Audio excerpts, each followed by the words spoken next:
Project అయినటువంటి figures అన్నీ కూడా తప్పుల తడకైనటువంటి విషయాన్ని తీసుకొని వస్తే మేమేం ఆశించినాం అంటే ఖచ్చితంగా ప్రభుత్వం తప్పు తెలుసుకొని మళ్ళీ రీసర్వే చేస్తుంది. దానితో పాటు ఈ 42% రిజర్వేషన్లు ఏదైతే హామీ ఇచ్చిందో దానికి కట్టుబడి ఉంటారు. అదే రకంగా ఈ కులగణన విషయంలో దేశవ్యాప్తంగా పార్లమెంటు స్థాయిలో చట్టసభల స్థాయిలో కొన్ని నిర్ణయాలు తీసుకొని బీసీలకు న్యాయం చేస్తారనేటువంటి భావనతో మేము ఉంటుంది. నిన్న జరిగినటువంటి వాళ్ళు ఇచ్చినటువంటి నివేదిక ప్రకారం తెలంగాణలో 3,70,00,000 మంది ఉన్నారు. దాంట్లో దాదాపు 3,54,00,000 మంది పార్టిసిపేట్ అయ్యారు. ఇంకొక 16 లక్షల మంది పార్టిసిపేట్ కాలేదన్నారు. మనందరికీ కూడా తెలుసు ఎలక్షన్ కమిషన్ ఆఫ్ ఇండియా ఇక అంతకు మించినటువంటి స్టాండర్డ్ గణన ఓటర్ల వారికి ఇంకోటి ఉండదు. వాళ్ళు తెలంగాణ ప్రాంతంలో ఇచ్చిన లేటెస్ట్ ఓటర్ల లిస్టు ప్రకారంగా 3,35,00,000 మంది ఓటర్లు ఉన్నారు. ఈ 3,35,00,000 మంది అంటే 18 సంవత్సరాల లోపు వాళ్ళే. మీరు ఏ లెక్కలు చూసుకున్నా, అది కాలేజీల నుంచి తీసుకున్నా, ఇతరత్ర మాధ్యమాల ద్వారా తీసుకున్నా 25 నుంచి 30% మళ్ళీ ఈ ఓటర్ ఏజ్ కాని వాళ్ళు ఉంటారు తెలంగాణలో.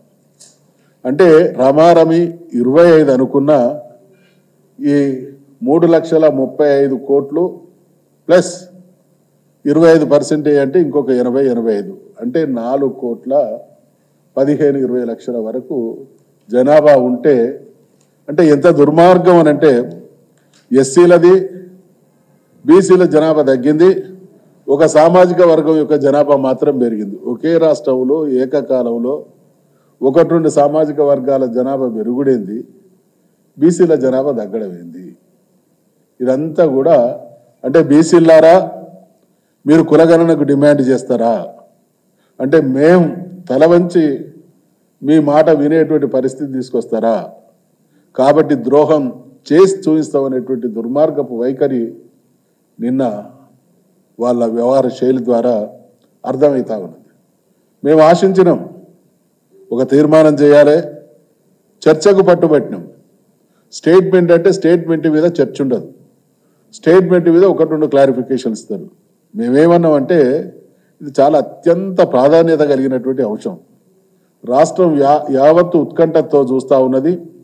దీని పర్యవసానాలు రాష్ట్ర భవిష్యత్తు మీద ఉండేటువంటి కార్యక్రమం కాబట్టి సుదీర్ఘమైనటువంటి చర్చ జరగాలి, సవరణలు చేసుకునేటువంటి అవకాశం ఉండాలనంటే చర్చకు అవకాశం ఇవ్వకుండా తూతూ మంత్రంలాగా జరిపి ఈరోజు చేతులు దులుపుకొని ఏ ట్రాన్స్లో కాంగ్రెస్ ప్రభుత్వం ఉన్నది అని అంటే ఈ కులగణన చేయడమే తెలంగాణలో బీసీలకు మేము ఇస్తున్నటువంటి స్వర్గ సుఖంతో సమానం అనేటువంటి వ్యవహారం వాళ్ళ మాటల్లో కనబడతా ఉన్నది.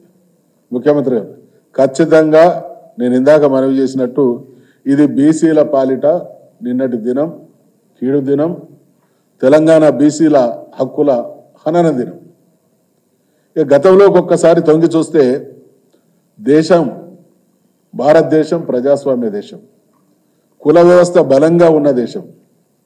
కుల వ్యవస్థ బలంగా ఉన్నటువంటి భారతదేశంలో మెజార్టీలు బీసీలు అయినటువంటి ఈ దేశంలో స్వాతంత్రానంతరం నుండి ఇప్పటి వరకు బీసీ కులగణన జరగకపోవడం అనేది బీసీల పట్ల ఈ దేశాన్ని అత్యధిక కాలం పాలించినటువంటి కాంగ్రెస్ పార్టీకి ఉన్నటువంటి ద్రోహానికి నిదర్శనం. బ్రిటిష్ వాళ్ళు కులగణన చేసిళ్ళు, నిజాం పాలనా కాలంలో తెలంగాణ కులగణన జరిగింది.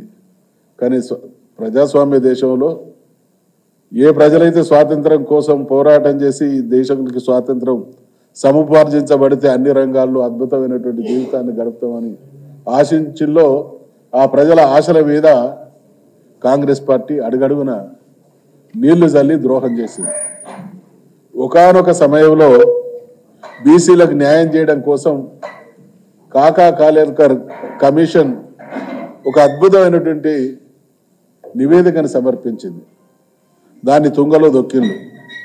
మండల్ కమిషన్ నివేదిక అనేక సంవత్సరాల పాటు మరి తొక్కివేయబడ్డది.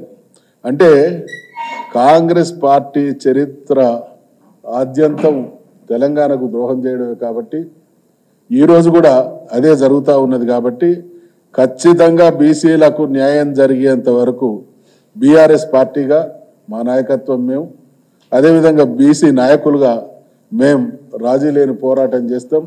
ఏ హామీలైతే ఎన్నికల సందర్భంగా రిజర్వేషన్ల విషయంలో కానీ, కులగణన విషయంలో కానీ, బీసీ హక్కుల ప్రయోజనం విషయంలో కానీ కాంగ్రెస్ ప్రభుత్వం ఇచ్చిందో వాటన్నిటినీ యావత్ బీసీ సమాజాన్ని ఏకం చేసి ప్రభుత్వం కళ్ళు తెరిపించి న్యాయం జరిగేంత వరకు మా కార్యాచరణ కొనసాగుతుంది అనేటువంటి విషయాన్ని హెచ్చరిస్తా ఉన్నాం, తెలియజేస్తా ఉన్నాం.